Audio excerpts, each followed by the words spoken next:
arahato sama sambuddhassa. Namo tassa bhagavato arahato sama sambuddhassa. Namo tassa bhagavato arahato sama sambuddhassa. Atitang nanwagameya napadikangke anagatang yada titang pahinantang apatanca anagatang pacu pananca yodahamang tata tata vipasati. Seseorang hendaknya tidak kembali ke masa lampau dan tidak mengharapkan masa mendatang, karena yang lampau telah ditinggalkan, yang akan datang belum tiba. Seseorang hendaknya melihat fenomena yang sedang muncul.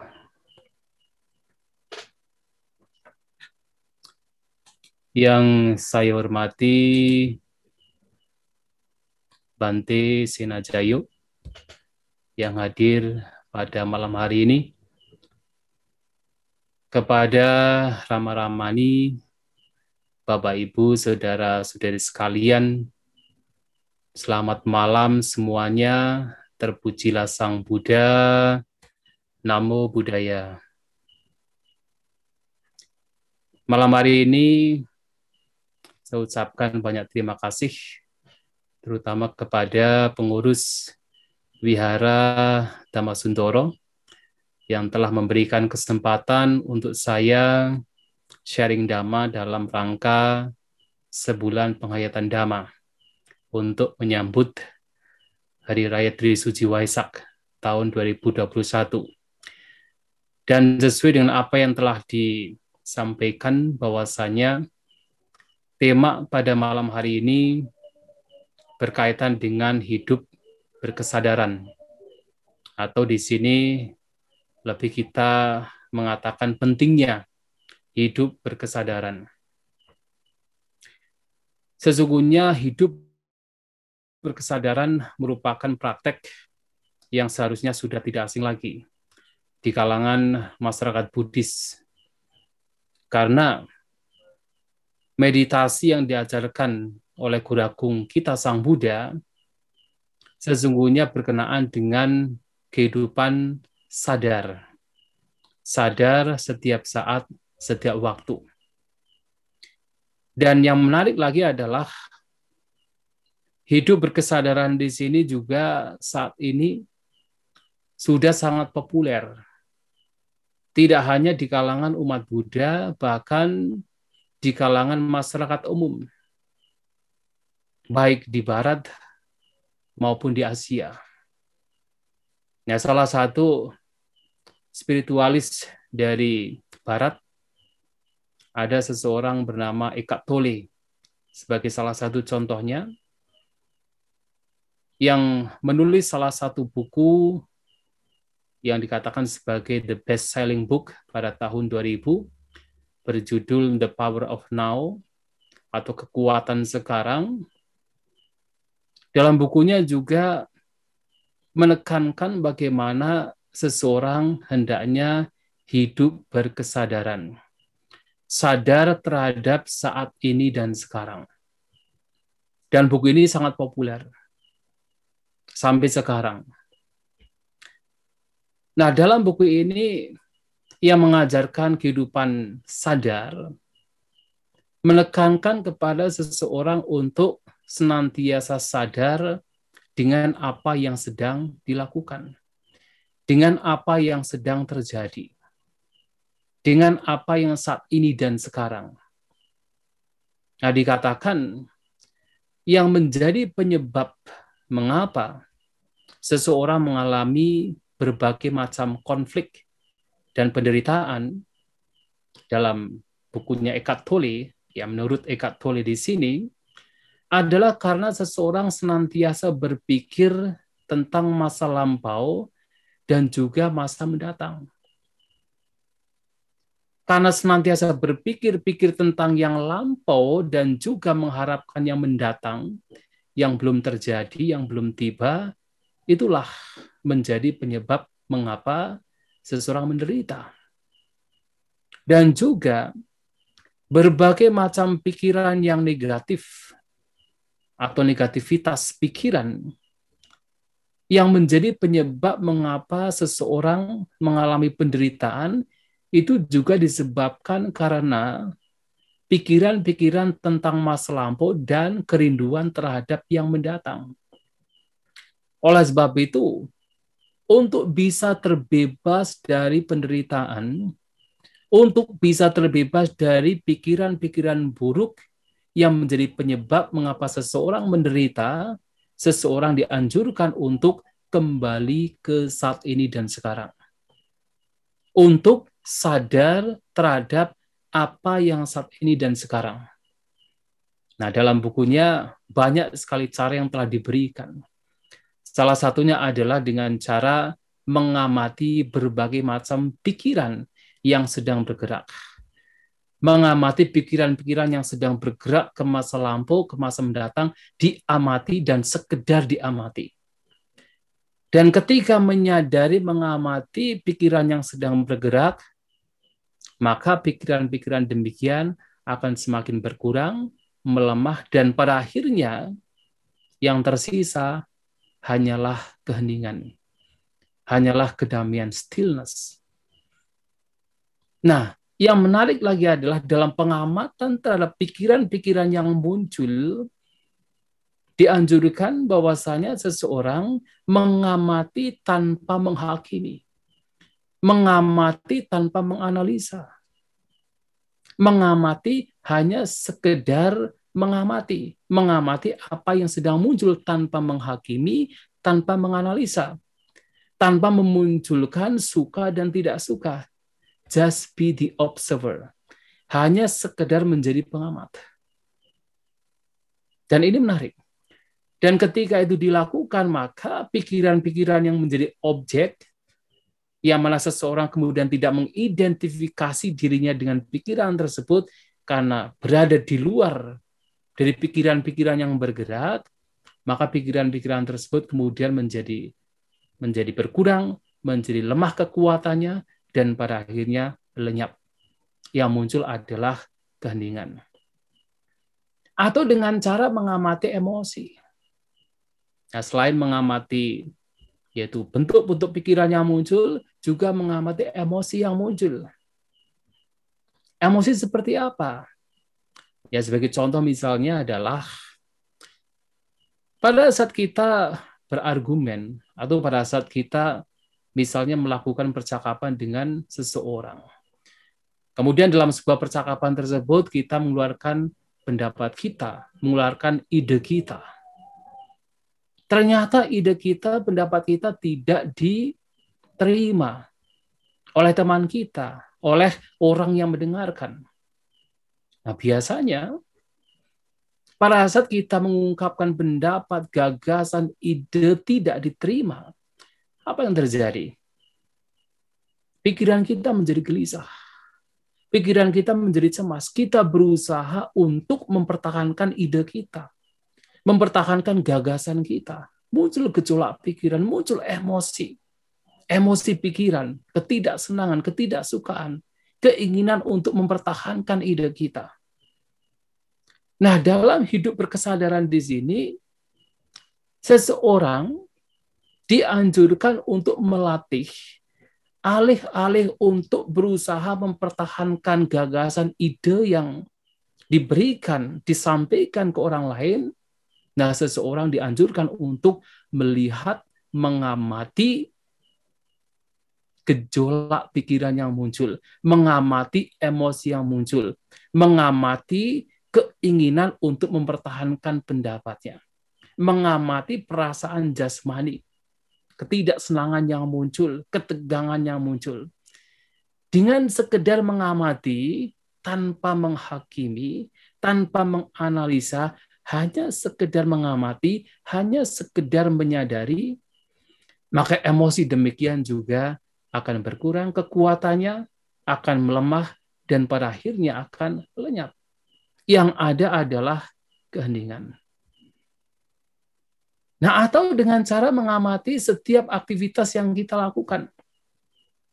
Pada saat kita berjalan, duduk, berbaring, pada saat kita makan, pada saat kita minum, apapun aktivitas yang kita lakukan, cobalah untuk sekedar mengamati, sekedar diam, sekedar hanya menjadi pengamat, tanpa menganalisa, tanpa menghakimi.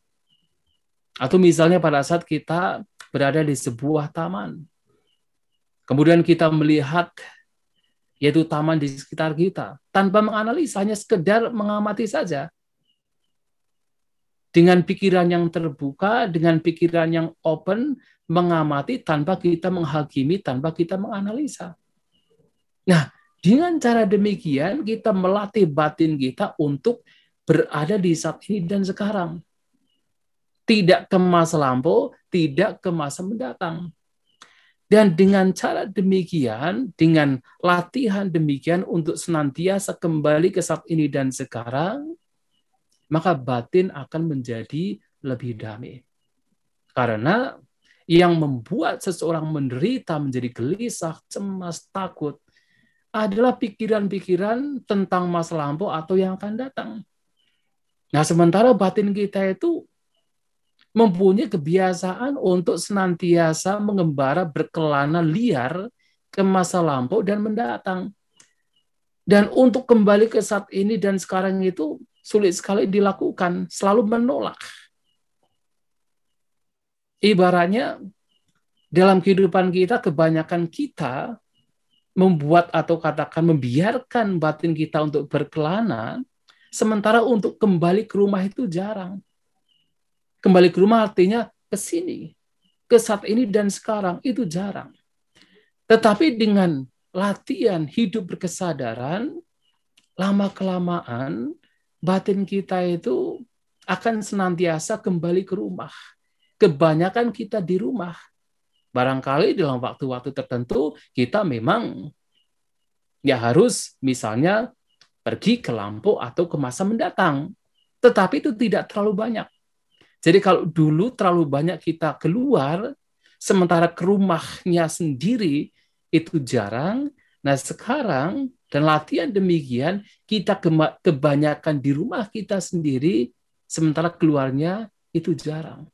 Nah sehingga apa? Sehingga kedamaian, ketenangan, keseimbangan batin akan lebih dirasakan. Masalah-masalah akan semakin berkurang. Konflik penderitaan akan semakin berkurang. Nah, Bapak, Ibu, Saudara-saudari sekalian, apa yang telah disampaikan oleh Eckhart Tolle di sini tentang hidup berkesadaran sesungguhnya juga sama disampaikan oleh Sang Buddha. Tidak ada perbedaan.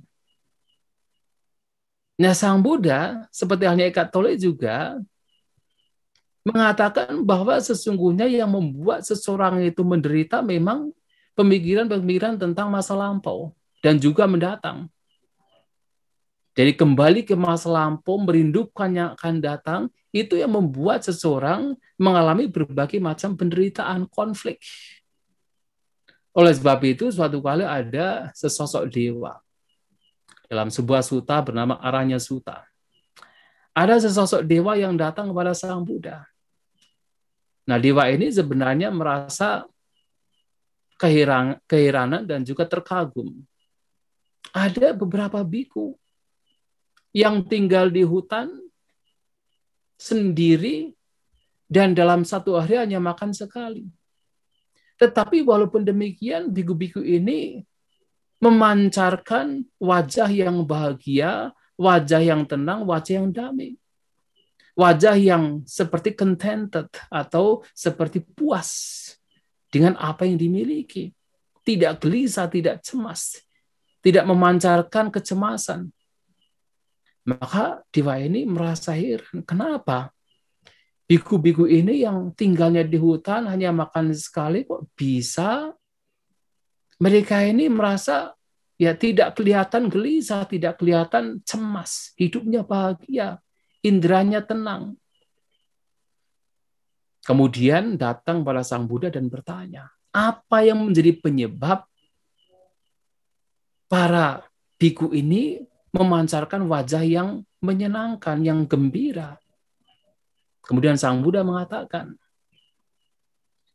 karena para biku ini tidak menyesali yang lampau dan juga tidak merindukan yang akan datang, dan hanya hidup dengan apa yang saat ini dan sekarang, itulah yang membuat wajah mereka kelihatan cerah.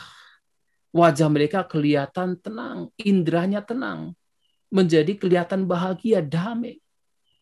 Nah, di sini Sang Buddha mengatakan bahwa hidup saat inilah yang membuat seseorang menjadi bahagia. Sementara kalau kita berpikir-pikir tentang masa lampau, biasanya memunculkan penyesalan. Karena menyesali masa lampau, merindukan yang akan datang, maka seseorang menjadi tidak bahagia.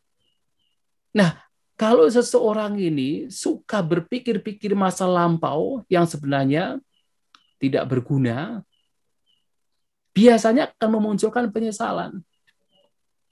Misalnya apa? Seseorang berpikir tentang kejadian peristiwa masa lampau. Wah, dulu saya sukses. Dulu saya mendapatkan ini dan itu. Dulu saya mempunyai kekayaan yang melimpah.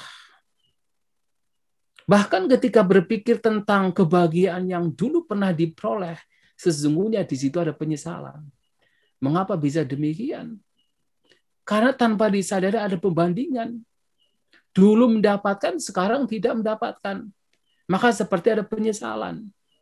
Oh, dulu saya mendapatkan ini dan itu. Kenapa mengatakan demikian? Karena sekarang tidak mendapatkan. Ada penyesalan. Apalagi ketika seseorang mengatakan, wah dulu telah melakukan keburukan ini, keburukan itu.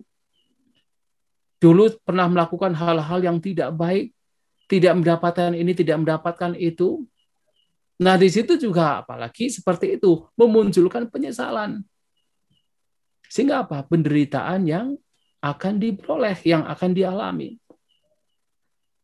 Dan ketika seseorang berpikir-pikir tentang masa mendatang, di situ yang muncul adalah kalau tidak keserakahan, kebencian.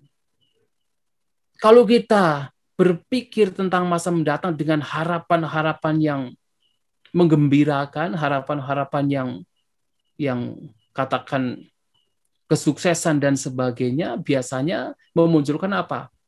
Keserakahan. Memunculkan nafsu ragawi, memunculkan kemelekatan.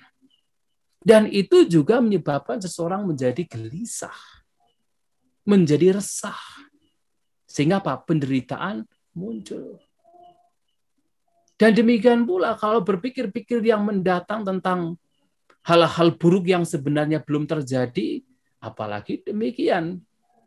Kegelisahan, kecemasan, ketakutan, keresahan, itu muncul.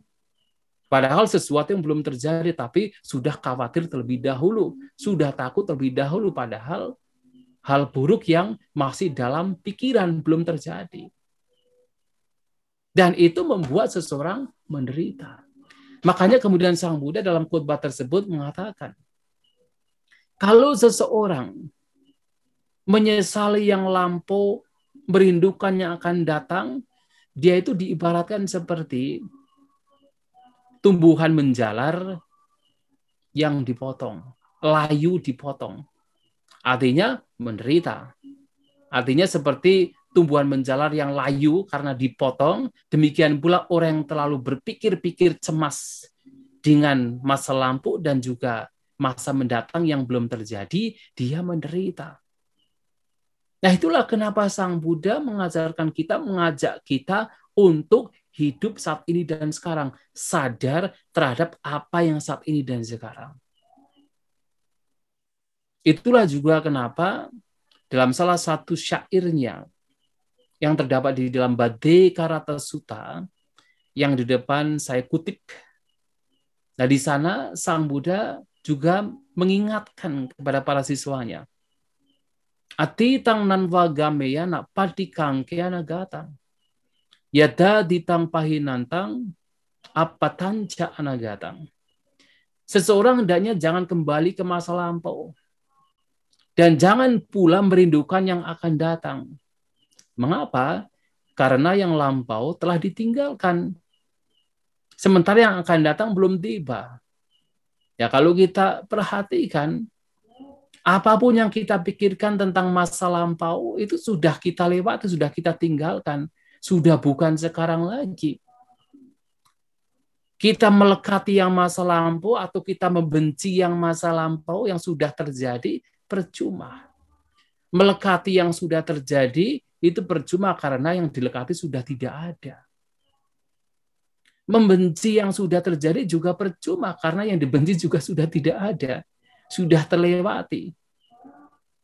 Yang muncul hanyalah kemudian penderitaan. Demikian pula kalau kita melekati sesuatu yang belum terjadi juga percuma karena belum ada, belum tiba, belum tentu muncul. Apalagi membenci yang belum terjadi. Menjadi gelisah, menjadi takut, menjadi resah, itu juga percuma. A waste of time. Karena belum terjadi. Maka Sang Buddha lebih menekankan kepada kita untuk hidup saat ini. Pacu panan ca iyo dahamang tata tata vipasati. Seseorang hendaknya melihat secara mendalam vipasati, tata-tata di sana, tepat di sana, di fenomena yang sedang muncul, artinya yang sedang terjadi. Itu yang harus diperhatikan. Karena sekali lagi, berpikir tentang masa lampau dan yang akan datang, itulah yang sebenarnya membuat kita menjadi cemas, gelisah, resah, takut, pada akhirnya memunculkan penderitaan. Maka alih-alih ke masa lampau, ke masa mendatang, kemudian kita diajak untuk ke saat ini dan sekarang. Nah, dalam praktek hidup berkesadaran, memperhatikan, menyadari apa yang terjadi saat ini dan sekarang, ya seperti yang diajarkan oleh spiritualis Eckhart Tolle, Sang Buddha juga mengatakan hal yang sama. Bahwasanya melatih untuk menyadari apa yang sekarang, menyadari fenomena yang sedang terjadi, dianjurkan, diajak untuk menyadari tanpa menghakimi, tanpa menganalisa. Nah, ini telah disampaikan oleh Guru Agung kita Sang Buddha di dalam Bahia Sutta.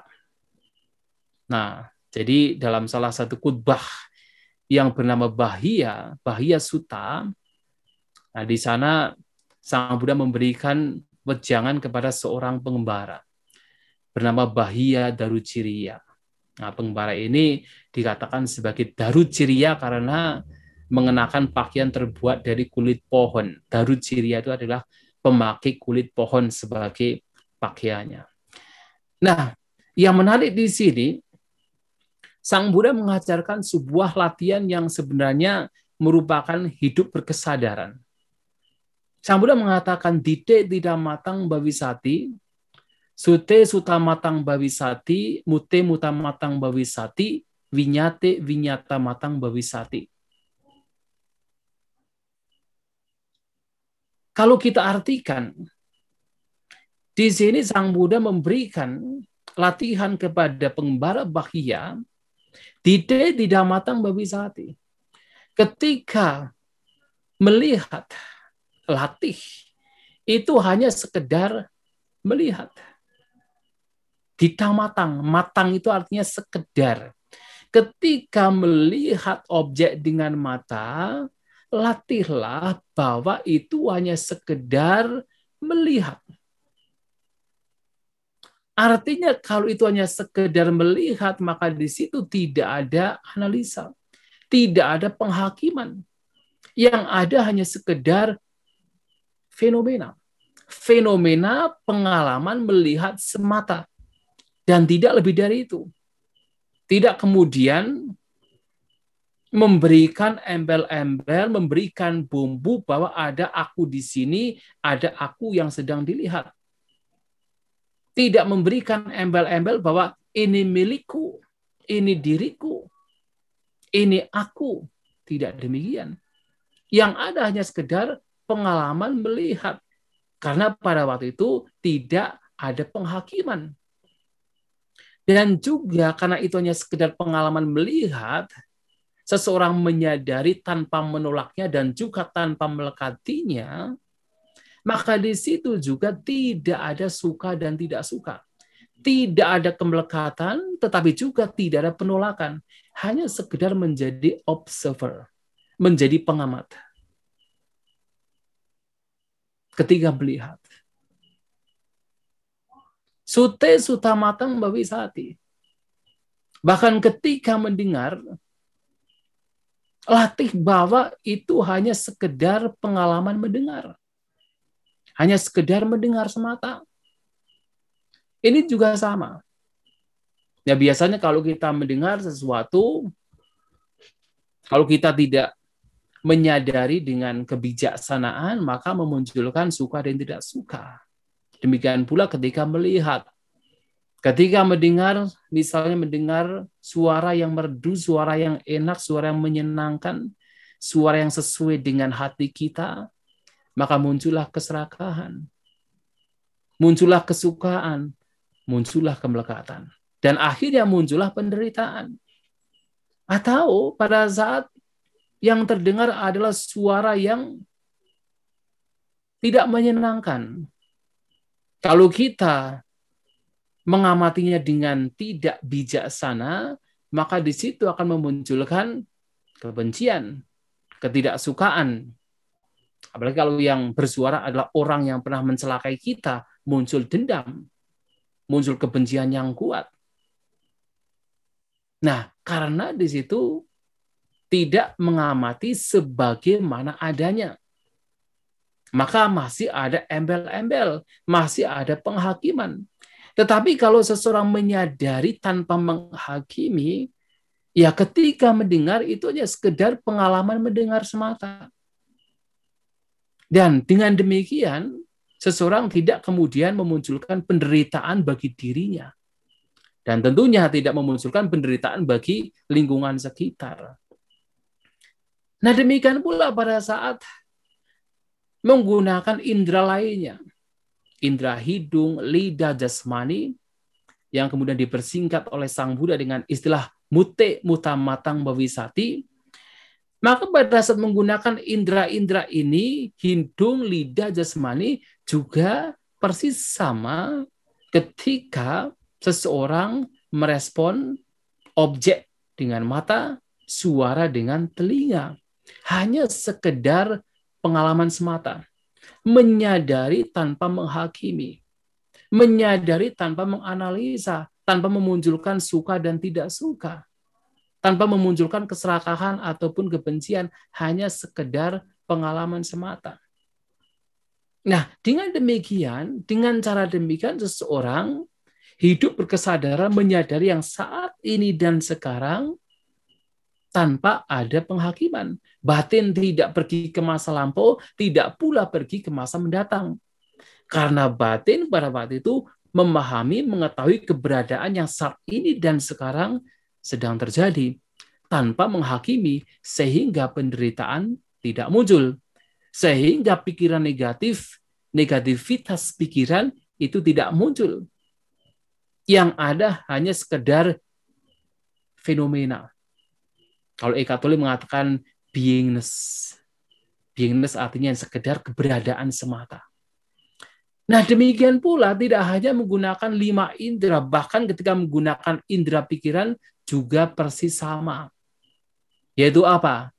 Vinyata matang bawisati. Ketika berpikir, itu hanya sekedar pikiran semata. Tidak membuat penghakiman, tidak membuat analisa, tidak kemudian memunculkan suka dan tidak suka. Tidak memunculkan penolakan dan juga kemelekatan. Hanya sekedar pengalaman berpikir semata. Nah, sehingga di situ tidak ada, karena itu hanya sekedar pengalaman, maka tidak ada sang aku. Tidak ada I-ness. Yang adanya sekedar beingness. yang ada hanya sekedar pengalaman fenomena semata. Dan itu kalau dilatih demikian, itu akan membawa kedamaian, membawa ketenangan, membawa keheningan. Nah, sehingga Bapak Ibu Saudara-saudari sekalian, seseorang yang melatih mempraktikkan hidup berkesadaran, sadar setiap saat, setiap waktu, tanpa menghakimi, tanpa menganalisa, seringkali disebut sebagai orang yang melatih passive awareness, kesadaran pasif. Ya, seringkali disebut kesadaran pasif. Nah, tetapi kemudian ada beberapa orang kemudian menyalahartikan. Oh, kalau begitu, kalau misalnya kita itu memiliki atau melatih kesadaran pasif, berarti seperti orang bodoh, seperti orang yang apatis, seperti patung, seperti orang yang tidak punya pikiran karena pasif. Tentunya tidak demikian. Batin pasif, tetapi di balik itu ada pengetahuan, ada pemahaman. Mengapa batin pasif? Mengapa batin hanya sekedar mengamati tanpa menganalisa, tanpa menghakimi? Disebabkan karena ada pengetahuan. Yang pertama adalah mengetahui bahwasanya ketika muncul suka dan tidak suka dalam mengamati objek, maka di situ ada penderitaan. Ketika mengamati objek memunculkan rasa suka, memunculkan yaitu nanti kalau dalam bahasa Pali ya, rasa suka, kegembiraan di situ, kemelekatan di situ, keinginan untuk memegang di situ, maka penderitaan muncul. Maka rasa suka pun juga tidak ada, kegembiraan, kemelekatan pada objek yang diamati juga tidak ada. Tetapi di saat yang sama, kalau kemudian memunculkan penolakan, maka di situ akan memunculkan kebencian. Dan ketika ada kebencian, ada ketidaksukaan, di situ ada penderitaan. Maka dalam latihan ini seseorang kemudian mengamati tanpa memunculkan suka maupun tidak suka, tanpa melekati, menggenggam, dan juga tidak menolak. Dan itu disampaikan oleh Sang Buddha di dalam Mahasatipatthana Sutta.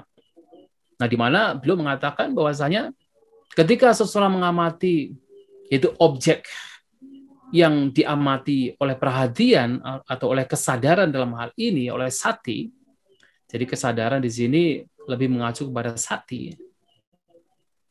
Seseorang juga harus memunculkan sebuah kondisi batin yang disebut sebagai Vinaya Loke Abija Domanasang. Pada saat mengamati objek, hendaknya seseorang melepaskan abija domanasang, melepaskan keserakahan dan kebencian terhadap dunia. Yang dimaksud loka atau dunia di sini adalah terhadap objek yang diperhatikan. Terhadap setiap pengalaman yang muncul, lepaskan keserakahan dan kebencian. Atau dengan yaitu kalimat yang sederhana adalah melepaskan suka dan tidak suka. Tidak memunculkan suka, tidak memunculkan tidak suka. Tidak memunculkan keserakahan ataupun kebencian. Sehingga apa yang ada hanya sekedar batin mengamati, memperhatikan objek yang muncul tanpa menghakimi, tanpa menganalisa, tanpa memunculkan suka dan tidak suka. Karena tahu suka dan tidak suka terhadap objek yang diamati, terhadap apa yang sekarang diamati adalah sebab penderitaan. Itu sendiri adalah pikiran negatif, kotoran batin yang menyebabkan penderitaan. Maka dari itu, kesadaran di sini adalah kesadaran pasif. Nah, yang kedua, ada pemahaman di balik itu.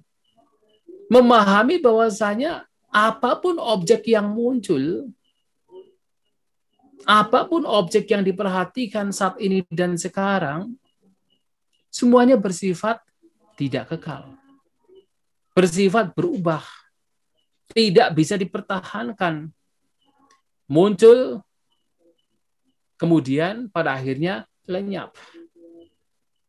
Dan kalau kemudian seseorang mengamati objek yang sifatnya tidak kekal, lantas memunculkan suka dan tidak suka, apa yang terjadi? Penderitaan. Menyukai objek yang tidak kekal, ketika objek itu lenyap, maka muncullah penderitaan. Menolak objek yang tidak kekal, itu juga penderitaan. Mengapa bisa demikian? Ya karena pada saat menolak objek yang tidak kekal, objek tersebut sudah terlanjur muncul. Kalau kemudian sudah terlanjur muncul, kemudian ditolak, ya di situ akan ada penderitaan. Karena ada kebencian. Maka di sini dalam mengamati hanya sekedar mengamati, tanpa memunculkan suka dan tidak suka, tanpa memunculkan abijja domanasa. Karena apa? Semuanya tidak kekal. Dan juga ada pemahaman yang ketiga, bahwasanya apapun objek yang diperhatikan, apapun keberadaan fenomena yang diperhatikan saat ini dan sekarang, itu juga sesungguhnya fenomena yang tidak bisa kita kontrol sepenuhnya. Kalau kita berusaha mengontrol sebuah fenomena yang muncul lenyap, maka penderitaan yang muncul. Karena mereka itu sudah alaminya. Setiap fenomena itu alaminya adalah berubah, muncul, bertahan sebentar, kemudian lenyap. Kalau kita berusaha mengontrol fenomena yang ada, ya kita menderita sendiri, kita kelelahan sendiri. Sebagai contoh misalnya kita mengontrol nafas kita. Nafas itu hanya sekedar muncul dan lenyap. Masuk, keluar, masuk, keluar. Disadari atau tidak disadari, kita sedang tersadar atau sedang tidur, nafas itu bergerak, masuk, keluar, masuk, keluar. Alaminya demikian. Tetapi kalau kemudian kita mencoba mengontrol, nafas yang masuk, kemudian kita kontrol, jangan boleh keluar. Atau nafas yang keluar kemudian tidak boleh masuk, kita kontrol sesuai dengan keinginan kita. Nafas yang pendek kita buat untuk panjang, yang panjang kita buat untuk pendek. Kita kontrol sesuai dengan keinginan kita, ya menderita. Dan karakteristik nafas yang muncul lenyap ini, yang berubah ini, sebenarnya terjadi pada semua fenomena, tanpa terkecuali. Sehingga kalau kita mengontrol nafas demikian sesuai dengan keinginan kita, kita juga menderita, berarti mengontrol, yaitu fenomena-fenomena lain yang muncul lenyap sesuai dengan keinginan kita, kita juga menderita. Maka dalam latihan ini adalah bagaimana mengamati objek tanpa menghakimi. Nah, sehingga di sini pengamatan yang disebut sebagai passive awareness, kesadaran pasif, itu bukan semata-mata pengamatan yang bersifat yaitu katakan tanpa ada pengetahuan, ada pemahaman di situ, ada pengetahuan di situ. Di balik itu ada pengetahuan mengapa seseorang mempraktekkan yaitu kesadaran pasif. Dan barangkali seseorang juga akan berpikir, oh kalau begitu ketika kita mengamati fenomena yang muncul dan lenyap sebagaimana adanya, tanpa kita menghakimi, tanpa kita menganalisa, berarti di situ tidak ada pengetahuan lain. Itu seperti orang yang blow on, seperti orang yang seperti ya bengong begitu. Tidak juga demikian. Mengapa bisa demikian? Karena pada saat batin kita terbuka, open, menyadari fenomena yang sedang muncul, justru ketika menyadari fenomena yang sedang muncul tanpa adanya bias, tanpa adanya penghakiman, itu sendiri adalah sudah memunculkan pengetahuan. Seseorang bisa tahu persis ini keserakahan. Misalnya ketika kecelakaan muncul, karena apa? Batinnya terbuka. Batinnya betul-betul menyadari fenomena yang muncul, maka tahu, memahami bahwa di situ ada keserakahan, itu juga muncul, ada pengetahuan di situ. Ketika muncul kebencian, kemarahan, iri hati juga tahu. Tahu bahwa ada iri hati, ada kebencian, ada dendam ketika itu muncul. Karena apa? Batinnya pada waktu itu betul-betul sadar. Tanpa adanya bias. Maka justru pemahaman, pengetahuan itu akan terjadi, akan muncul. Mengamati nafas. Nafas panjang, nafas pendek, nafas kasar, nafas halus. Apakah seseorang yang mengamati tanpa menghakimi kemudian tidak tahu keberadaan nafas tersebut? Juga tidak. Orang demikian akan tahu, oh ini nafas panjang, nafas pendek, ini nafas kasar, nafas halus. Tahu, justru dia akan tahu karena batin betul-betul sadar tanpa adanya bias. Tanpa adanya penghakiman, karena sadar sepenuhnya dengan apa yang sedang terjadi tanpa adanya bias, maka pemahaman terhadap nafas panjang, nafas pendek, nafas halus, nafas kasar itu juga terjadi. Di situ akan muncul. Maka orang demikian yang hidup berkesadaran bukan berarti seseorang yang kelihatannya bengong, ya, kelihatannya pasti dalam artian tidak tahu apa-apa, tidak. Ada pengetahuan di situ. Nah, oleh sebab itu, meditasi dengan kesadaran pasif ini juga karena di situ tidak ada bias, ya, tidak ada bias, maka seringkali juga oleh para guru meditasi disebut sebagai bare attention atau bare awareness, kesadaran bare itu artinya apa adanya, telanjang. Jadi kalau di tradisi yaitu Tibet itu ada istilah naked awareness. Naked itu artinya telanjang. Kesadaran telanjang. Sama dengan bare attention atau bare awareness. Kesadaran telanjang, kesadaran apa adanya. Tidak ada bias. Dan justru karena tidak ada bias, maka disitulah kemudian ya pemahaman terhadap keberadaan yang sejatinya, yang apa adanya, itu akan terjadi. Nah, lantas Bapak Ibu Saudara-saudari sekalian, sekarang bagaimana kita mempraktekkan secara spesifik? Ya. Kita bisa sebenarnya untuk kembali ke saat ini dan sekarang, pada hakikatnya adalah selama seseorang mengetahui keberadaan dirinya saat ini dan sekarang, apakah melihatnya atau menyadarinya dari sisi jasmaninya atau dari sisi batinnya, selama di situ ada kesadaran, maka di situ artinya mempraktekkan hidup berkesadaran. Kita bisa memulai dari yang paling kasar dulu. Yang paling kasar adalah dengan kita menyadari tubuh kita. Dan dari tubuh kita bisa misalnya menyadari nafas. Apakah pada saat kita duduk bermeditasi atau dalam aktivitas-aktivitas lainnya, kita bisa menyadari nafas. Nah, biasanya sebenarnya pada saat kita duduk bermeditasi menggunakan nafas, betul-betul kita menyadari nafas yang sedang masuk, sedang keluar, keluar masuk, keluar masuk, keluar masuk, merasakan sentuhan nafas dan betul-betul merasakannya, itu artinya kita sedang berada di saat ini dan sekarang. Hanya saja ketika merasakan nafas inilah, ketika menyadari nafas inilah, seseorang juga hendaknya menyadari tanpa menghakimi.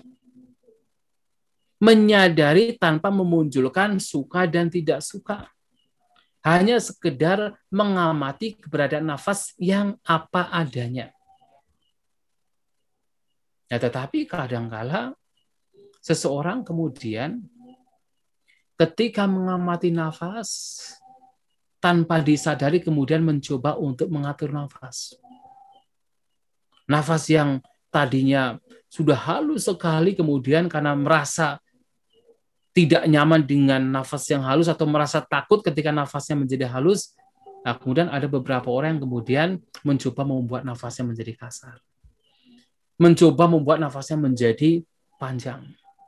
Sehingga apa? Membuat dia kelelahan sendiri.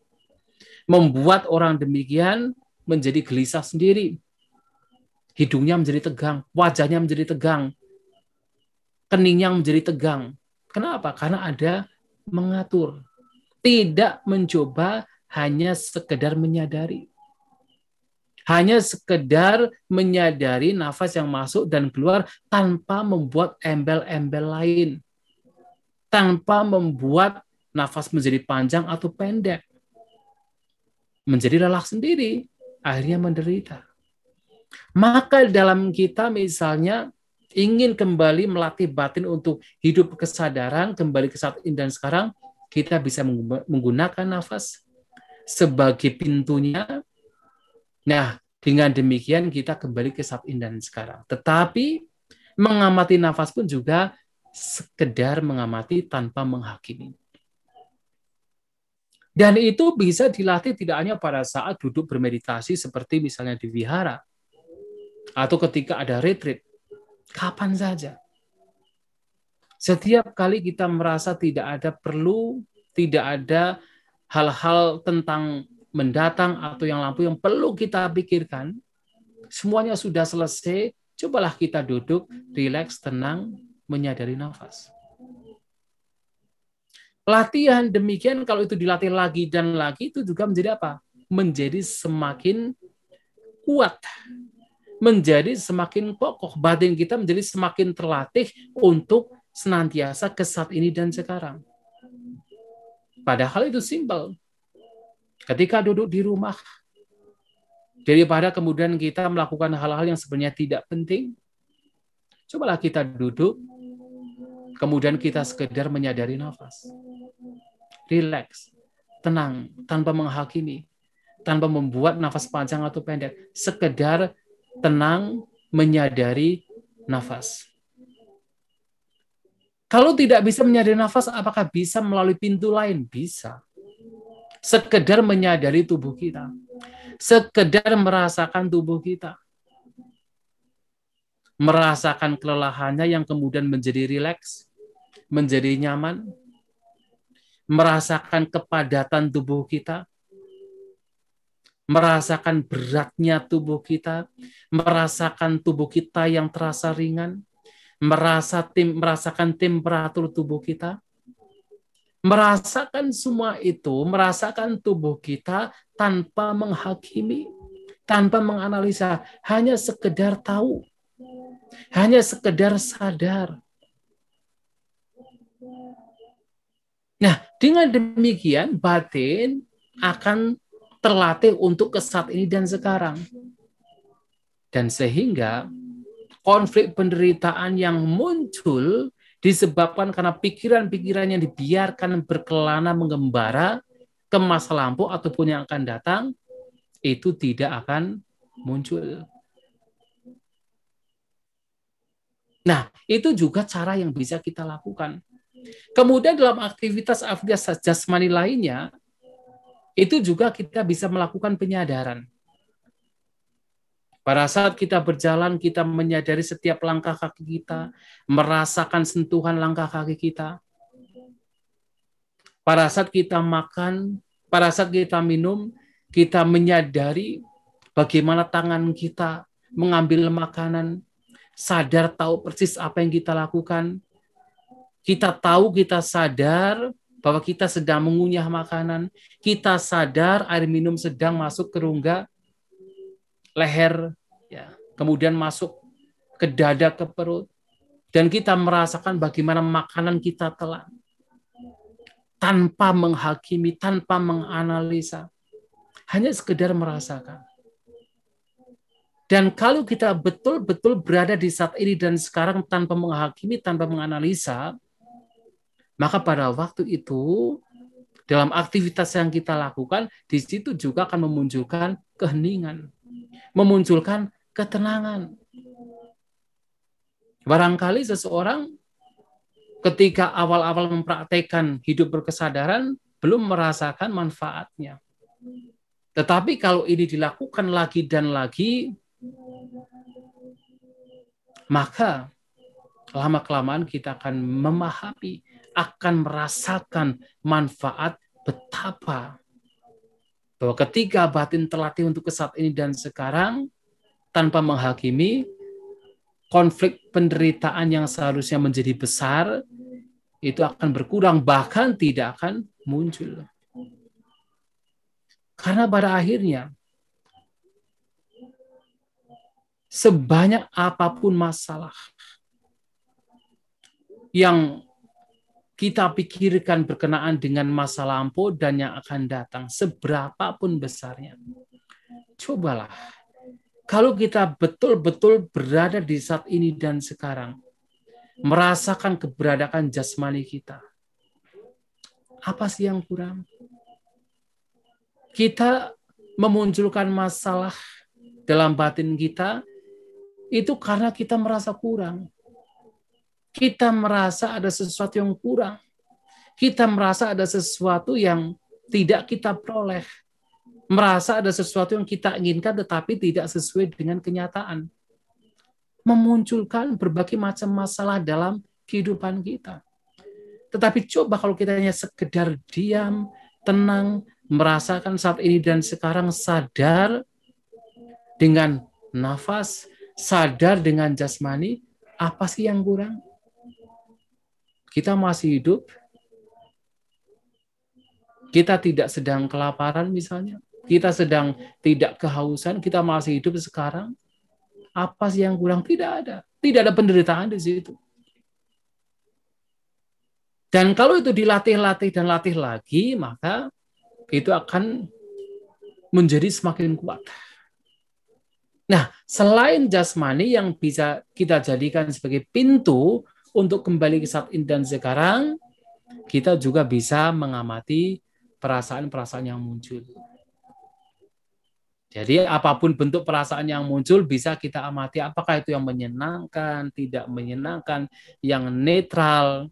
Ketika melihat objek yang menyenangkan, ada perasaan menyenangkan, alih-alih kita terseret, terbawa, terlena terhadap objek tersebut, kemudian kita sekedar mengamati perasaan yang muncul, yang menyenangkan itu, kita amati tanpa menghakimi, itu juga cara untuk kembali ke saat ini dan sekarang. Demikian pula ketika muncul perasaan yang tidak menyenangkan, alih-alih kemudian kita memunculkan kebencian, ketidaksukaan, kemarahan, cobalah kita mengamati perasaan yang tidak menyenangkan itu. Kita rasakan. Yang mana dalam perasaan yang tidak menyenangkan juga kita bisa mengamati badan yang menjadi tegang, badan yang menjadi tidak nyaman, badan yang menjadi resah. Kita amati dengan tidak menghakimi. Dan ketika itu diamati, maka perasaan yang demikian juga akan berkurang, melemah, kemudian yang adanya sekedar keheningan. Yang ada adalah keseimbangan batin. Bahkan ketika muncul perasaan yang netral sekalipun, itu juga bisa menjadi pengamatan. Karena Sang Buddha juga mengatakan, dalam perasaan yang netral, kalau tidak disadari, maka akan memunculkan avidya, ketidaktahuan. Kita menjadi buta, tidak tahu bahwa ini pun juga tidak kekal, bahwa perasaan yang netral pun juga tidak kekal, bahwa perasaan yang netral ini kalau tidak diamati nanti bisa menyeret seseorang kepada keserakahan ataupun kepada kebencian. Kalau yang netral itu tidak diamati, ternyata itu menjadi menyenangkan, memunculkan keserakahan. Kalau yang netral itu tidak diamati, kemudian menjadi monoton, menjadi membosankan, maka memunculkan kebencian. Maka diamati. Dengan demikian juga membawa kita ke saat ini dan sekarang. Amati perasaan netral tanpa menghakimi, tanpa menganalisa. Dan pada waktu itu kita tahu ini netral. Jadi harus diingat, mengamati tanpa menghakimi bukan berarti kita tidak ada pengetahuan. Kita ada pengetahuan bahwa ini tidak menyenangkan, ini menyenangkan, ini netral, ada pengetahuan. Tetapi batin tidak berpikir-pikir. Nah, Selain kita mengamati perasaan, kita juga bisa mengamati berbagai macam gejolak pikiran. Ya, jadi seperti yang tadi yang Eckhart Tolle memberikan sebuah contoh. Jadi alih-alih seseorang itu mengamati, yaitu mencoba mempertahankan argumen yang dia miliki. Nah, alih-alih mengamati itu atau katakan alih-alih seseorang ini berusaha untuk mempertahankan ide gagasannya, cobalah mengamati gejolak pikiran yang muncul, emosi yang muncul. Nah, demikian pula kita bisa mengamati bentuk-bentuk pikiran yang muncul. Apa itu yang baik atau yang buruk kita amati. Kita amati tanpa menghakimi, sekedar mengetahui. Itu juga cara seseorang untuk bisa kembali ke saat ini dan sekarang. Dan intinya adalah apapun yang kita amati saat ini dan sekarang berkaitan dengan batin dan jasmani, itu bisa dijadikan sebagai objek pengamatan. Amati apapun yang saat ini sedang terjadi, ketahui, sadari sepenuhnya tanpa menghakimi. Hanya sekedar mengamati, hanya sekedar mengetahui. Nah, latihan demikian adalah latihan yang disebut sebagai hidup berkesadaran, yang diajarkan oleh Sang Buddha dengan istilah menggunakan sati perhatian. Nah, barangkali seseorang akan berpikir, oh berarti kalau seseorang ini hanya hidup saat ini dan sekarang, tanpa menghakimi, tanpa kemudian menganalisa, berarti seseorang tidak bisa mempunyai planning, tidak bisa mempunyai perencanaan tentang masa mendatang. Wah, orang demikian tidak akan pernah sukses. Orang demikian tidak akan pernah yaitu hidup bahagia di masa mendatang karena hidupnya cuma ya saat ini. Tidak demikian juga. Justru orang yang berlatih untuk hidup saat ini dan sekarang, kalaupun dia harus merencanakan sesuatu mendatang, kalaupun dia harus membuat sebuah planning terhadap apa yang harus dikerjakan pada saat mendatang, dia melakukannya dengan batin yang tenang. Dia melakukannya dengan batin yang sepenuhnya tahu terhadap apa yang dilakukan. Dia melakukannya dengan batin yang tidak ada bias. Betul-betul jernih. Betul-betul tenang. Tahu dengan apa yang dilakukan. Sehingga justru perencanaan, planning yang dia lakukan, yang dia upayakan, itu justru akan memberikan hasil yang jauh lebih baik. Ketimbang seseorang yang batinnya dibiarkan mengelana, berkelana, ketika membuat planning pun juga tidak disadari sepenuhnya, tidak diketahui sepenuhnya. Di situ akan ada bias, suka dan tidak suka, keserakahan dan kebencian. Tetapi orang yang hidup berkesadaran justru ketika harus mempunyai planning, perencanaan pada waktu itu, justru batin yang merencanakan juga batin yang jernih, batin yang tenang, batin yang sepenuhnya sadar tahu dengan apa yang dilakukan. Nah, oleh sebab itu, orang yang hidup berkesadaran sesungguhnya adalah seseorang yang tahu apa yang mesti dilakukan terhadap bahkan yang lampau, terhadap yang akan datang, dan tentunya terhadap apa yang saat ini dan sekarang.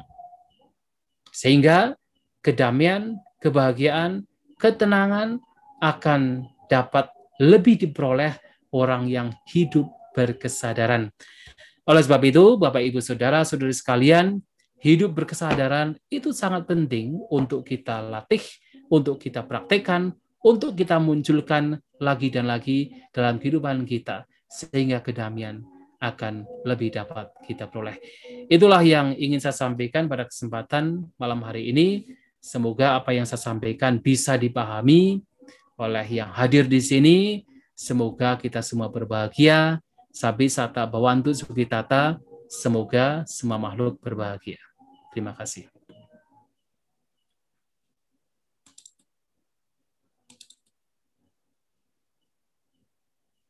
Masih off.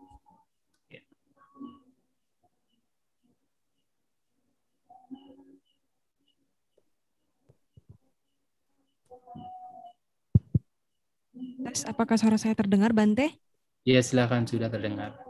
Baik, terima kasih banyak Bante atas uraian damai yang telah disampaikan tadi. Sangat menarik sekali topik pada kegiatan Dhammasakaca malam hari ini, yaitu tentang hidup berkesadaran. Baik, sekarang kami akan membuka sesi tanya jawab bagi para hadirin yang hadir di Wihara Dhammasundara secara langsung dapat bertanya dengan mic yang telah disediakan oleh panitia. Bagi para peserta yang bergabung melalui Zoom, dapat bertanya melalui chat box atau menggunakan fitur raise hand dan akan kami persilahkan untuk on cam dan unmute. Bagi para peserta yang streaming melalui YouTube, dapat bertanya melalui kolom komentar. Baik, untuk mengawali sesi tanya jawab kali ini, saya ingin bertanya Bante, ini dari pengalaman pribadi saya sendiri Bante.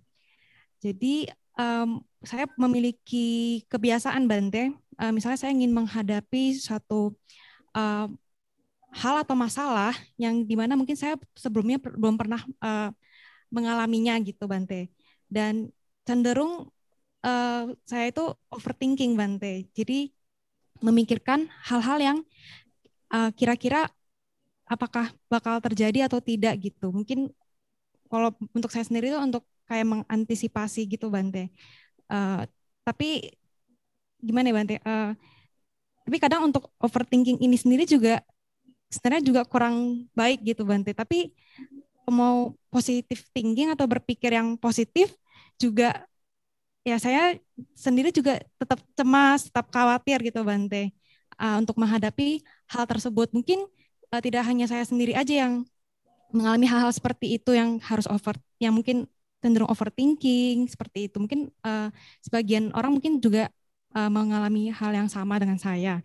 Nah, yang ingin saya tanyakan, bagaimana cara kita menyeimbangkan antara mungkin positive thinking dengan overthinking itu, Bante. Mungkin kadang kalau positive thinking is not always the best choice, Bante. Terima kasih, Bante.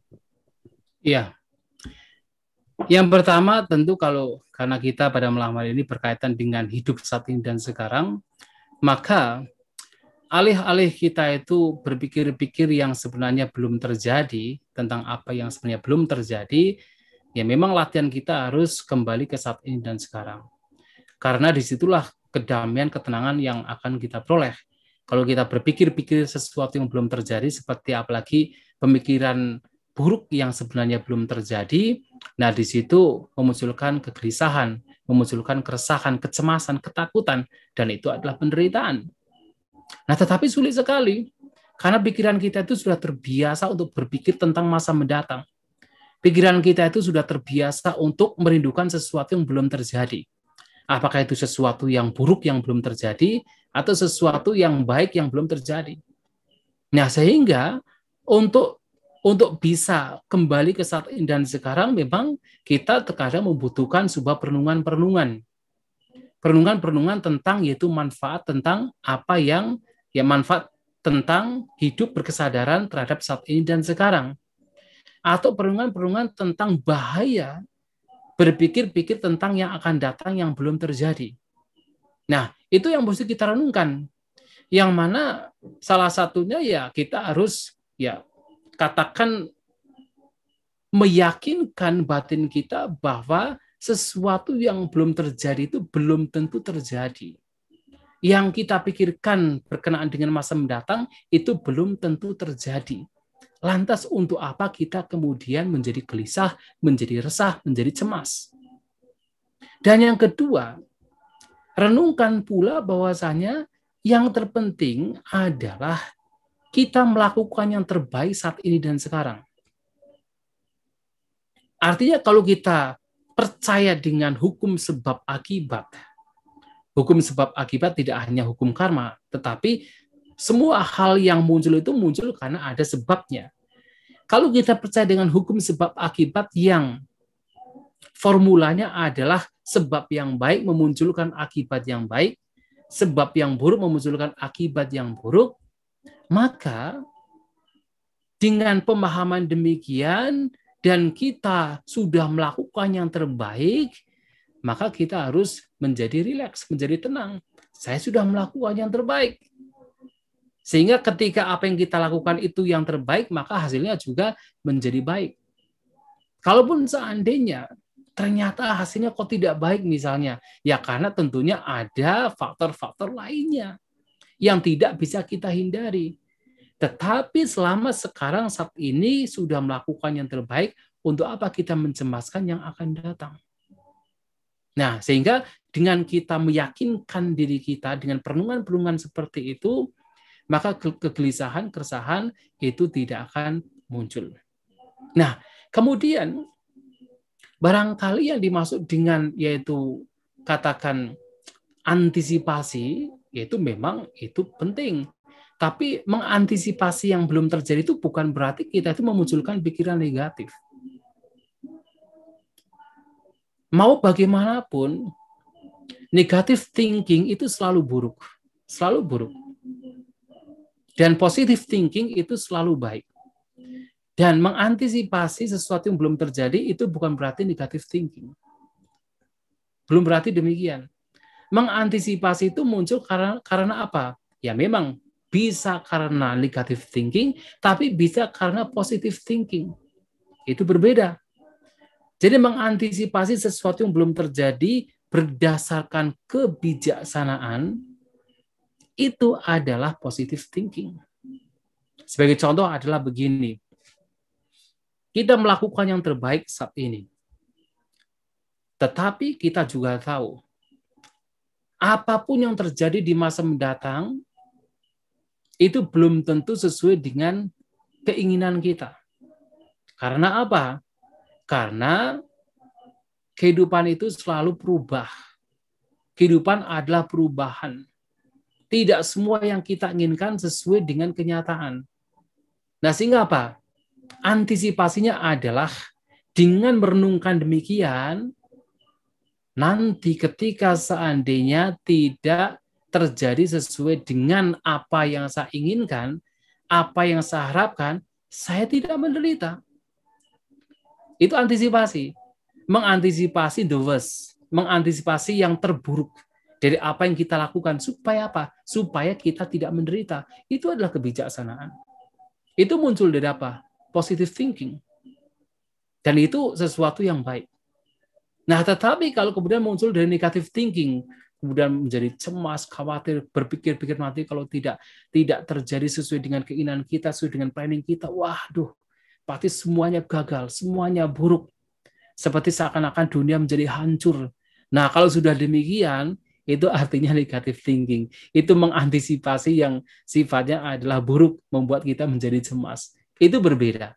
Jadi, mengantisipasi apa yang belum terjadi, itu bisa berangkat dari positive thinking. Dan itu pasti baik. Tapi kalau negative thinking, itu pasti buruk. Itu formulanya demikian, hukumnya demikian. Ya mudah-mudahan bisa dipahami. Ya. Atas jawabannya, Bante. Nah, ini ada pertanyaan dari Zoom, Bante, dari saudara Agris. Selamat malam, Bante. Izin bertanya. Kita pernah melakukan kesalahan di masa lampau dan ada kecemasan terhadap hal-hal yang akan terjadi di masa yang akan datang.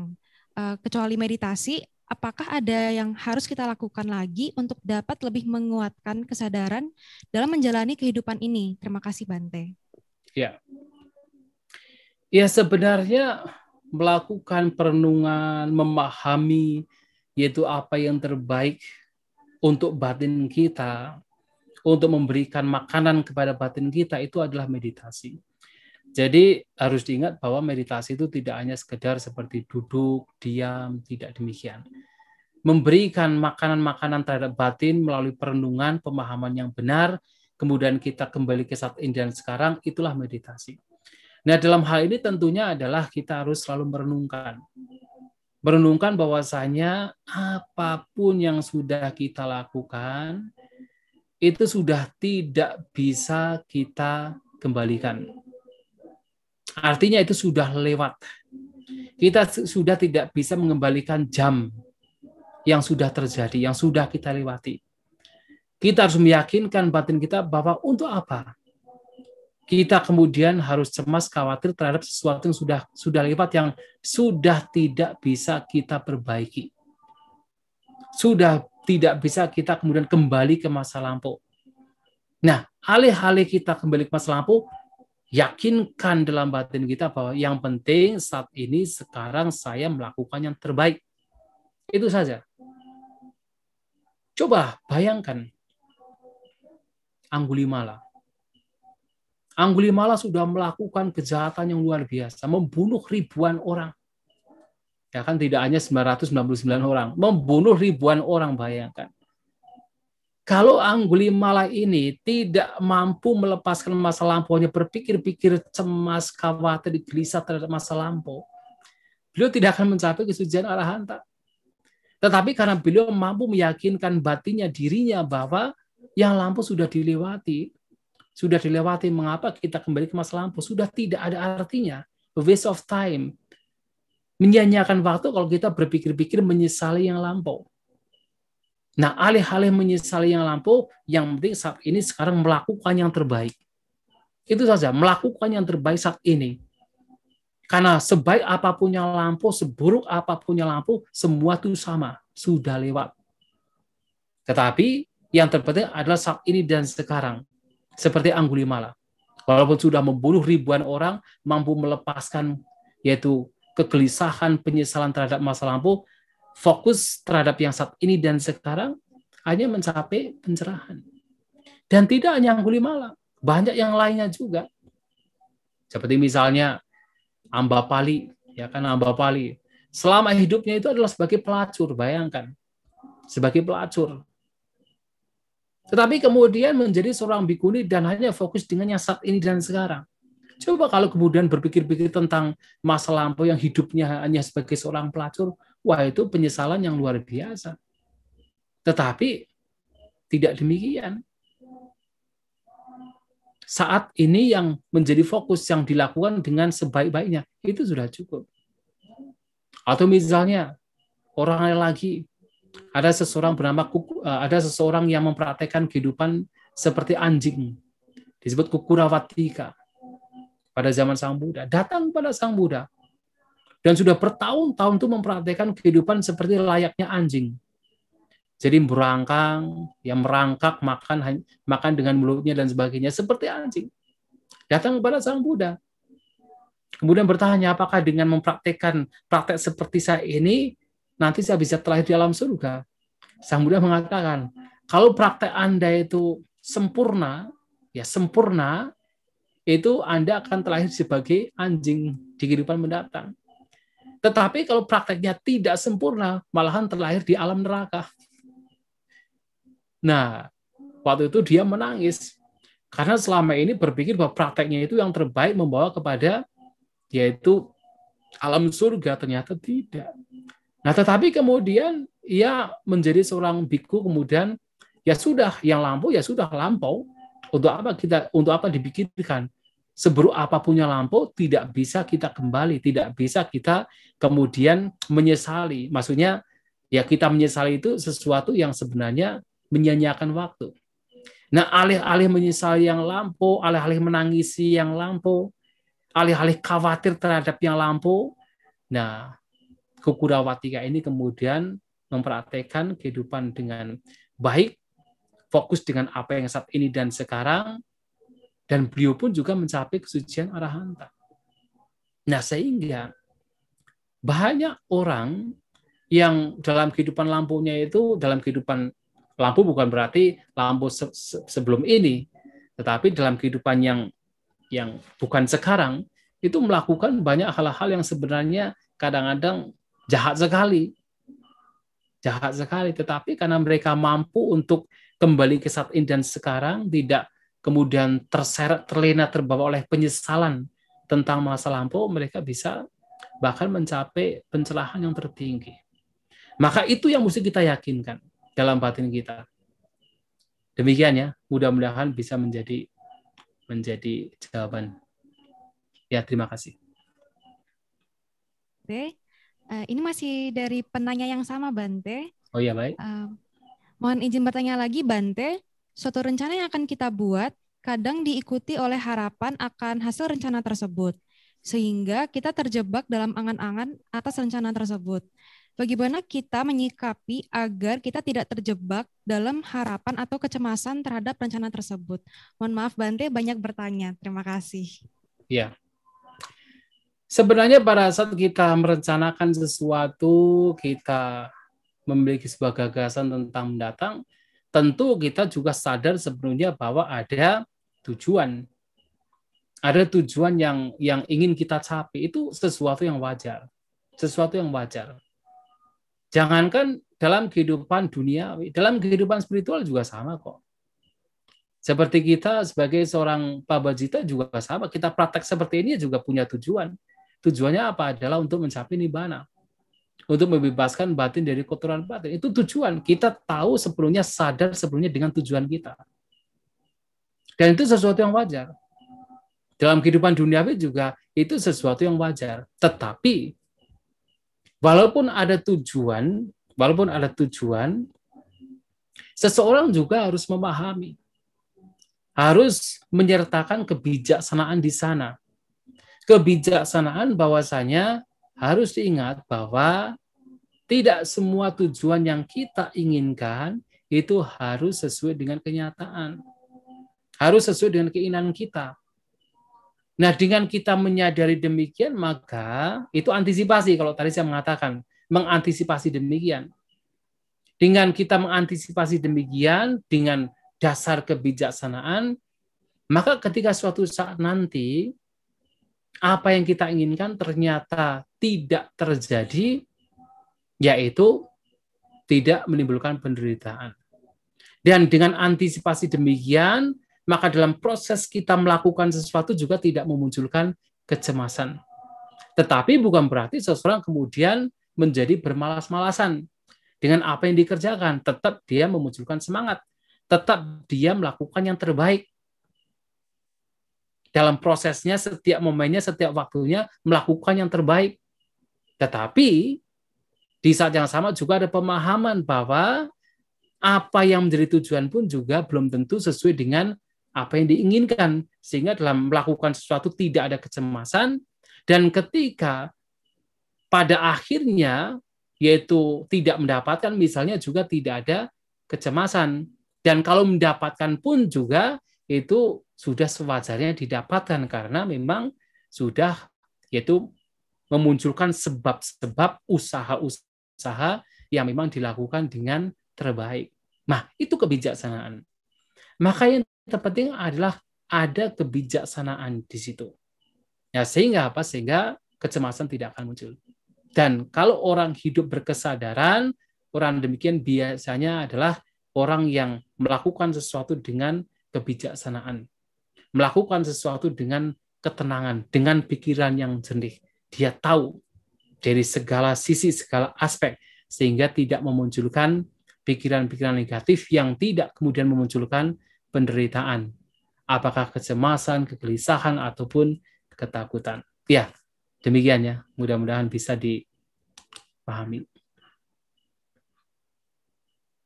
Baik, terima kasih banyak Bante atas penjelasannya. Ini ada pertanyaan Bante dari saudari Lorencia Bante. Selamat malam Bante, saya ingin bertanya. Hidup untuk sekarang itu kadang juga menyenangkan dan kadang menyedihkan. Kenapa manusia hanya cenderung mengingat akan kesedihan dan menginginkan kesenangan saja Bante? Mohon penjelasannya Bante, Anumodana. Itulah habit kita. Habit kita itu adalah demikian. Ketika mendapatkan penderitaan itu yang kita ingat terus. Sementara ketika mendapatkan hal yang baik, kadang-kadang tidak kita ingat. Maka ada satu perumpamaan yang diberikan oleh Ajahn Brahm. Jadi diibaratkan seperti seseorang yang melihat tembok, ya. Tembok yang besar, kemudian ada satu batu bata yang dipasang dengan salah. Yang satunya itu semuanya sebenarnya rapi, tapi ada satu yang salah. Nah, kemudian orang fokusnya yang satu itu saja. Melupakan yang banyak yang sebenarnya sudah bagus, sudah baik. Nah, kemudian yang diingat-ingat adalah yang kecil itu. Itulah kebiasaan kita. Yaitu kebiasaan yang tidak baik. Maka, alih-alih kita itu berpikir-pikir yang negatif, nah, cobalah kita untuk selalu berpikir yang positif. Sekecil apapun kita renungkan yang positif. Maka sebagai contoh, misalnya ini Bhante Sariputta. Bhante Sariputta pernah memberikan sebuah wejangan. Bagaimana seseorang hendaknya melenyapkan kebencian terhadap orang lain. Nah, dengan cara kita melihat kebajikan orang yang kita benci. Ingat, mengapa kita benci terhadap orang lain? Karena yang kita ingat-ingat adalah keburukan orang tersebut. Wah, dia telah merugikan saya, telah merampok saya, telah yaitu melakukan hal yang tidak baik, mencela dan sebagainya. Itu yang kita ingat. Karena kita mengingat hal yang buruk dari orang tersebut, kebencian yang selalu muncul. Tapi cobalah ingat walaupun satu kebajikan yang pernah dia lakukan. Dia pernah berdana kepada wihara, berdana kepada sangga. Dia juga pernah ikut bermeditasi, dia pernah ikut mempraktikkan atasila. Ingat hal-hal baik yang pernah dia lakukan. Nah, dengan mengingat demikian, maka kebencian, penderitaan tidak muncul. Itu positive thinking. Lantas bagaimana kalau misalnya ternyata orang demikian tidak ada kebajikan sama sekali. Semua perbuatannya buruk, baik ucapan maupun jasmani, semua buruk. Tidak ada yang baik. Bahkan Bhante Sariputta mengatakan, bahkan dalam hal itu pun juga seseorang jangan memunculkan pikiran yang negatif. Bagaimana? Kita merenungkan seperti kita melihat seorang pengemis. Pengemis itu menderita, tidak punya makanan, tidak punya pekerjaan yang layak. Apakah pantas kita membenci seorang pengemis yang sedang menderita? Nah, demikian pula. Orang yang seluruh perbuatannya itu buruk, sebenarnya orang demikian adalah orang yang sedang menderita. Dan juga orang yang sedang melakukan perbuatan yang nantinya berdampak kepada penderitaan bagi dia. Apakah patut, apakah layak melihat orang yang sedang menderita, kita membenci? Nah, itu yang harus kita ingat. Sehingga apa? Melihat sisi positif dari segala hal, maka kebencian, penderitaan tidak akan muncul. Itu yang mesti kita lakukan. Selalu memunculkan positive thinking. Ada satu lagi. Pada zaman Sang Buddha ada seorang biku bernama Punnamantaniputa. Nah, Bhante ini ingin pergi ke kampungnya sendiri di daerah Sunaparanta untuk melakukan wasa. Menghabiskan masa wasa 3 bulan. Kemudian Sang Buddha bertanya, karena beliau menghadap Sang Buddha untuk meminta izin pergi ke kampungnya, kampung halamannya untuk melakukan wasa. Sang Buddha bertanya, tetapi saya dengar orang-orang Sunaparanta itu orangnya kasar. Orangnya tidak punya etika. Nah, nanti bagaimana kalau seandainya mereka itu mengucapkan kata-kata kasar kepada Anda, kepada Punnamantaniputa? Nah, Bhante Punnamantaniputa mengatakan, kalau mereka berbicara kasar kepada saya, tetap saya akan berpikir, wah, orang-orang Sunaparanta itu sungguh baik, sangat baik, karena mereka tidak memukul saya. Tapi nanti kalau misalnya mereka memukul dengan tangan mereka, kemudian bagaimana? Kalaupun mereka memukul saya dengan tangan mereka, saya akan berpikir, sungguh orang-orang Sunaparanta itu baik, sangat baik. Karena mereka tidak memukul saya dengan batu, dengan pentungan. Tapi kalau nanti misalnya mereka memukul dengan pentungan, bagaimana? Tetap saya akan berpikir, sungguh baik, sangat baik orang-orang Sunaparanta. Karena mereka tidak menusuk saya dengan senjata. Loh, kalau misalnya mereka menusuk dengan senjata bagaimana? Tetap saya berpikir bahwa mereka orang-orang yang baik, sangat baik. Karena mereka tidak membunuh saya. Lantas kalau mereka membunuh, tetap saya akan berpikir mereka orang yang baik. Karena sementara banyak para biku yang sebenarnya jijik dengan jasmaninya kemudian terkadang bunuh diri. Menurut saya tidak ada yang membunuh, tapi ada orang yang datang membunuh saya. Berterima kasih. Nah, selalu berpikir positif dalam situasi kondisi apapun. Kita sebagai umat Buddha diajak untuk senantiasa berpikir positif. Jadi alih-alih kita berpikir negatif terhadap sesuatu yang membuat kita cemas, khawatir, cobalah kita berpikir yang positif. Itu yang diajarkan oleh Sang Buddha. Dan tentunya ini juga bagian dari, yaitu adalah kembali ke saat ini dan sekarang. Karena pikiran negatif, negativitas pikiran itu terjadi kalau kita membiarkan batin kita berkelana ke masa lampau ataupun yang akan datang.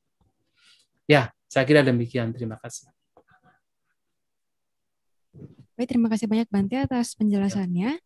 Ini ada penanya dari Wihara Dhamma Sundara Solo langsung, Bante. Baik, silakan. Dari saudari Bella, Bante. Ya, selamat malam, Wandami Bante. Selamat malam. Ya, baik. Ya, saya ingin bertanya Bante, sebelumnya seperti yang ada di Parita kan menjelaskan saya adalah pemilik perbuatan saya sendiri, terwarisi oleh perbuatan saya sendiri, tapi juga ada yang bilang, misalnya begini Bante, itu orang itu begitu karena perbuatan orang tuanya dulu seperti ini, maka anaknya juga kena karmanya orang tua itu. Nah, pertanyaan saya Bante, karma yang sebenarnya itu yang bagaimana ya Bante? Hasil perbuatan kita sendiri atau itu keterkaitan karma, misalkan kita menjadi anaknya atau orang tuanya atau yang karma itu yang bagaimana Bante? Sebelumnya mohon maaf ini melenceng dari topik. Terima kasih Bante. Iya, baik. Terima kasih atas pertanyaannya. Ya, kalau kita berbicara karma ya sesungguhnya masing-masing memiliki karmanya masing-masing. Jadi tidak ada istilah bahwa karma orang tua kemudian anaknya yang menerima buahnya, tidak ada. Atau karma anaknya kemudian orang tuanya yang menerima, juga tidak ada. Atau karma nenek moyang kita yang menerima, juga tidak ada. Masing-masing menjadi pewaris dari karmanya masing-masing. Tidak kemudian karma orang tua kepada anak atau anak kepada orang tua, tidak ada demikian. Tetapi kalau kita bicara keterkaitan karma, itu memang benar. Keterkaitan dalam hal ini. Misalnya apa? Orangnya, misalnya ada seseorang, ada suami istri yang suka berbuat jahat, suka melakukan hal-hal yang buruk. Ya, kemudian karena perbuatan buruknya, kemudian ada seseorang terlahir di keluarga tersebut dengan kelahiran yang misalnya cacat misalnya. Nah, kemudian orang akan berpikir secara sepintas dari apa yang dilihat oleh mata, berpikir, wah itu berarti karena anaknya ini menjadi cacat karena karma orang tuanya, kan begitu. Padahal tidak. Yang terjadi adalah anaknya terlahir cacat itu disebabkan karena perbuatan dia sendiri. Perbuatan dia di masa lampau kemudian membuat dia terlahir di keluarga yang kurang beruntung, dia cacat. Dan orang tuanya karena perbuatan buruknya ini kemudian memiliki misalnya anak yang kurang beruntung, anak yang cacat, misalnya demikian. Keterkaitan karma. Tetapi sebenarnya pada akhirnya adalah masing-masing seseorang itulah yang memiliki karmanya masing-masing. Hanya karma yang sifatnya adalah sama itu berkumpul. Atau dengan istilah lain adalah unsur yang sama itu berkumpul. Itu yang terjadi. Jadi bukan ini karma orang tua, bukan karma anak. Maksudnya orang tua, karma orang tua kemudian ke anak, tidak. Tetapi si anak juga memiliki karmanya sendiri, sehingga terlahir di keluarga demikian, dan orang tuanya juga karena perbuatan jahatnya kemudian memiliki anak yang demikian. Nah, itu yang terjadi. Ya. Mudah-mudahan ini bisa dipahami. Baik, terima kasih banyak Bante atas penjelasannya. Ini ada pertanyaan dari saudari Lorencia, Bante. Selamat malam Bante. Apakah kesadaran yang terbagi menjadi ke beberapa objek seperti mungkin multitasking adalah hal yang salah? Berarti manusia itu lebih baik hanya memiliki kesadaran terhadap satu objek. Terima kasih, Bante. Ya. Sebenarnya kalau kita melihat proses dari pikiran, dalam satu kesadaran itu harus ada satu objek, dan pasti ada satu objek. Itu pasti.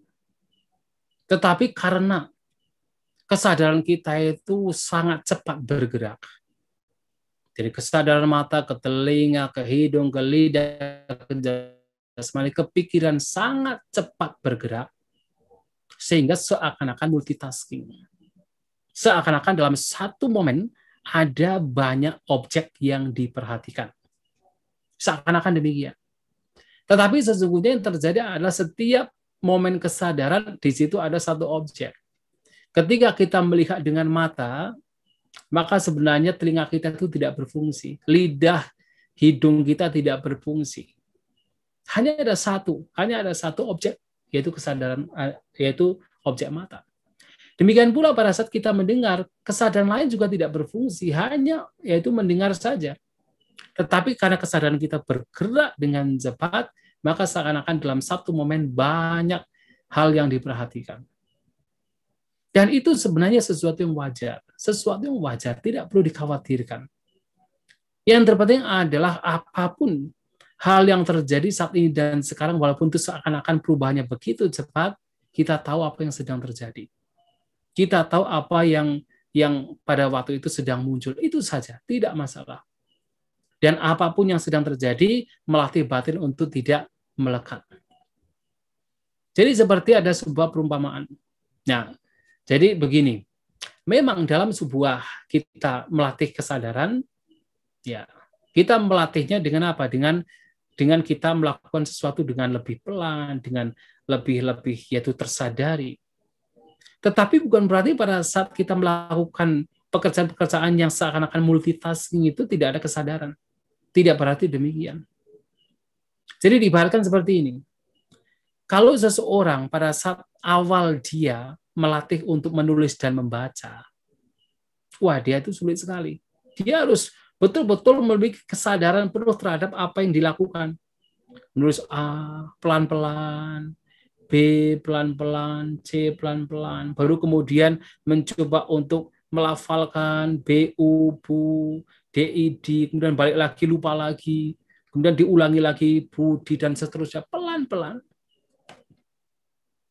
Melakukannya dengan kesadaran. Tetapi ketika seseorang sudah ahli, sudah terampil untuk membaca menulis, bahkan ketika dia menulis sambil melihat, tulisannya tidak ada kesalahan. Nah, tidak ada kesalahan. Demikian pula kesadaran juga sama. Awalnya seseorang melakukannya dengan pelan-pelan. Tetapi pada saat dia melatih lagi dan lagi, maka bahkan dalam pengalaman-pengalaman yang tampaknya multitasking ini, yang tampaknya berhamburan ini, seseorang mampu bisa untuk menyadari tanpa menghakimi, tanpa melekati. Maka diibaratkan seperti apa? Seperti ketika seseorang ini mengadakan sebuah pesta. Kemudian dalam pesta tersebut, orang tersebut mengundang tamu utama, misalnya Pak Presiden. Itu tamu utama, Pak Presiden. Tetapi dalam pesta tersebut sebenarnya banyak tamu yang datang. Banyak. Dari kerabatnya, dari teman bisnisnya, mungkin dari menteri-menteri lain. Banyak yang datang. Tetapi orang yang mengundang, yaitu orang yang menjadi tuan rumah dalam pesta tersebut, mengundang tamu utama, ya dia selalu dengan tamu utamanya, yaitu Pak Presiden. Tetapi apakah walaupun dia dengan tamu utamanya Pak Presiden, dia tidak menyadari tamu-tamu lain? Dia sadar sepenuhnya.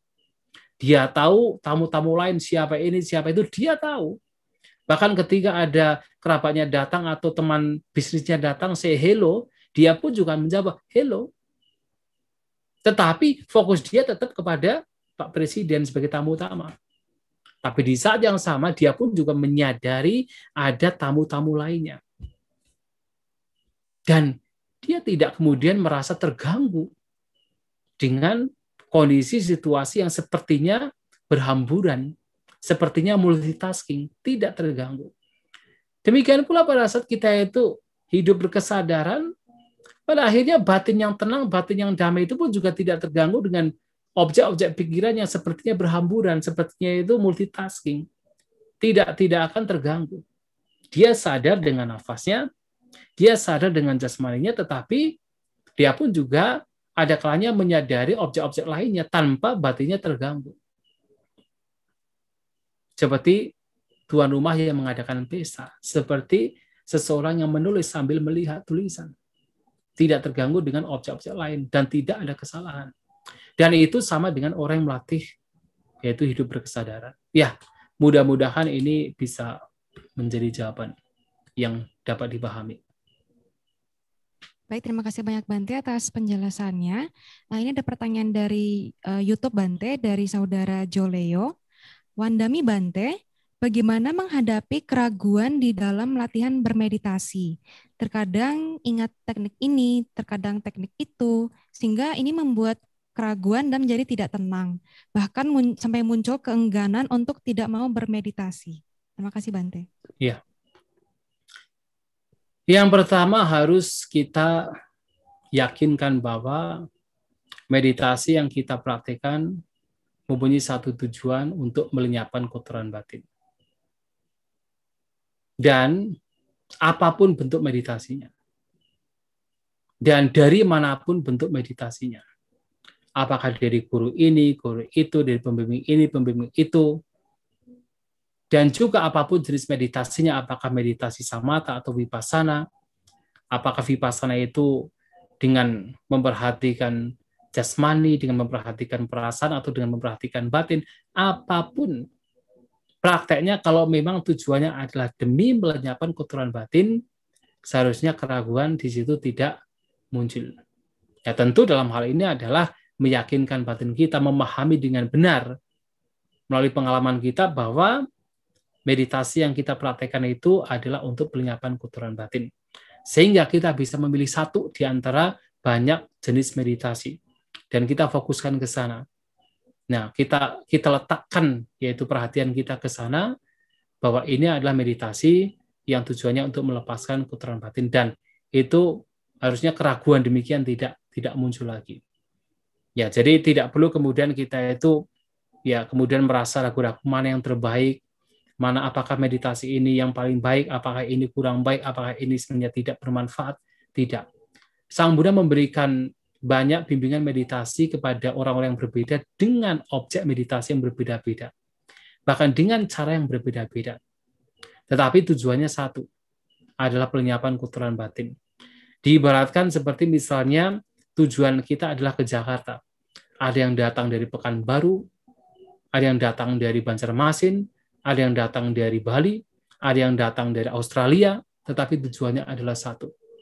Dan apapun jalan yang ditempuh, asal tujuannya adalah pelenyapan kotoran batin, dan memang itu adalah untuk pelenyapan kotoran batin, seharusnya keraguan itu tidak muncul di sana.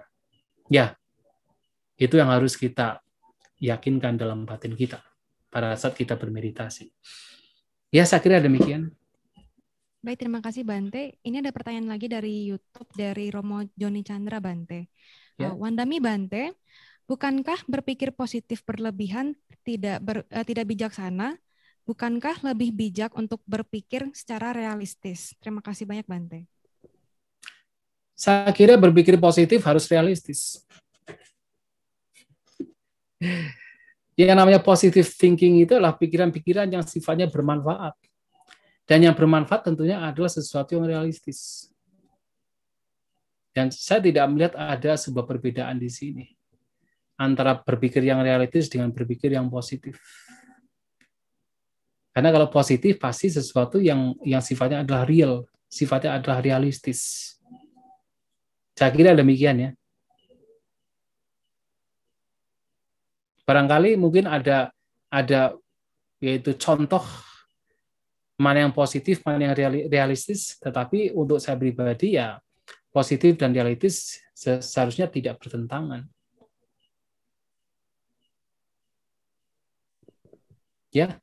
Ya, baik, terima kasih banyak Bante. Ini ada pertanyaan terakhir Bante dari Ibu Nani. Selamat malam Bante, saya mau bertanya. Misal dalam berlatih meditasi sudah terbiasa dilakukan selama 30 menit. Bagaimana caranya memotivasi diri untuk menambah waktu berlatih Bante? Terima kasih Bante. Ya, tentunya dalam hal ini harus merenungkan. Bisa kita menggunakan sebuah perenungan. Perenungan bisa dari dua hal, yaitu perenungan tentang bahaya, atau dalam bahasa Pali adhinawa, dan kedua adalah perenungan tentang manfaat atau anisangsa. Yang dimaksud dengan perenungan tentang bahaya adalah bahaya apapun, misalnya bahaya tentang bahaya kotoran batin, bahaya tumimba lahir, bahaya penderitaan ketika harus selalu mengembara dalam alam tumimba lahir. Nah, merenungkan bahaya-bahaya demikian, maka bisa memunculkan motivasi. Atau misalnya merenungkan bahaya mengenai usia tua, sakit, dan kematian. Ya, artinya merenungkan bahwa nanti kalau sudah berusia tua, sulit sekali untuk bisa bermeditasi. Sekarang sudah tua, tapi belum sakit.